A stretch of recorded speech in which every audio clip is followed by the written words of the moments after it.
অনেক দিন ধরেই গোলাপ গ্রামে যাওয়ার ইচ্ছা ছিল, কিন্তু গোলাপ যেহেতু শীতকালে ফোটে, বাট শীতকালে যাওয়া হয়নি। তো কি হয়েছে, গরমেই না হয় যাওয়া যাক। তো সেদিন চলে গিয়েছিলাম আমরা গোলাপ গ্রামে। মোহাম্মদপুর থেকে সিএনজি করে গিয়েছিলাম। প্রায় ৪৫ থেকে ৫০ মিনিট মতো সময় লেগেছিল আমাদের সেখানে যেতে। তো আমরা ওখানে পৌঁছানোর পরেই ঢুকতেই বিভিন্ন ধরনের ফুলের দোকান আমরা দেখতে পেলাম, এবং সেখানে ফুলের তোড়া পাওয়া যাচ্ছিল, সিঙ্গেল ফুলও পাওয়া যাচ্ছিল, এবং ফুলের যেই টায়রাগুলো মাথায় দেওয়া হয় মুকুট, সেগুলোও পাওয়া যাচ্ছিল। তো আমার হাজব্যান্ড আমার ননদকে একটা মুকুট কিনে দিল আমার সেখান থেকে। তো সেটা বোধহয় ৫০ টাকা করে পড়েছিল পার পিস। আর এরপরে আমরা আগাচ্ছিলাম সামনের দিকে, দেখছিলাম ভীষণই সুন্দর সুন্দর মাঠ ভরা ছিল গোলাপে। এক পর্যায়ে আমরা দেখতে পেলাম সেখানে অনেক ধরনের আচার সেল করা হচ্ছিল।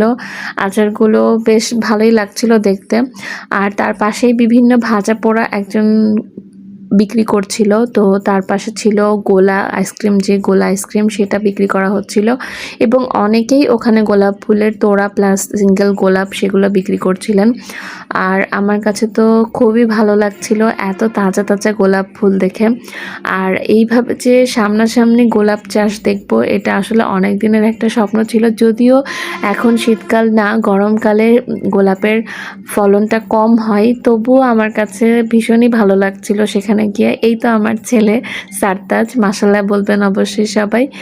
আর সেও খুব এনজয় করছিল। গরমটা ওই দিন অবশ্যই একটু কম ছিল তুলনামূলক, সেজন্যই আসলে আমরা এনজয় করতে পেরেছিলাম। আর এই তো দেখতে পাচ্ছেন মাঠ জুড়ে শুধু গোলাপেরই চাষ, যেদিকেই তাকাচ্ছি সেদিকেই গোলাপ।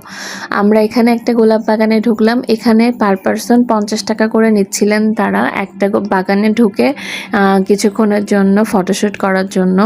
তো আমার হাজব্যান্ড ড্রোন শটও নিচ্ছিল আমার শ্বশুর আব্বার সাথে।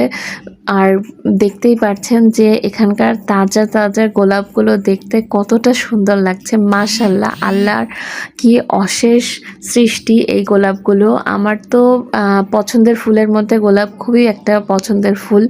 আর অন্যান্য ফুলের চাইতে আমার গোলাপ এবং লাল গোলাপ বিশেষ করে খুবই ভালো লাগে। আর এই ঝাঁকাটা দেখুন কত ভালো লাগছে। আর এখানে আসলে আপনারা ঘোড়ায় চড়তে পারবেন। আমরা দেখলাম একটা মাঠে একজন লোক একটা ঘোড়া নিয়ে দাঁড়িয়েছিলেন, আমার শ্বশুর আব্বাও চড়লেন।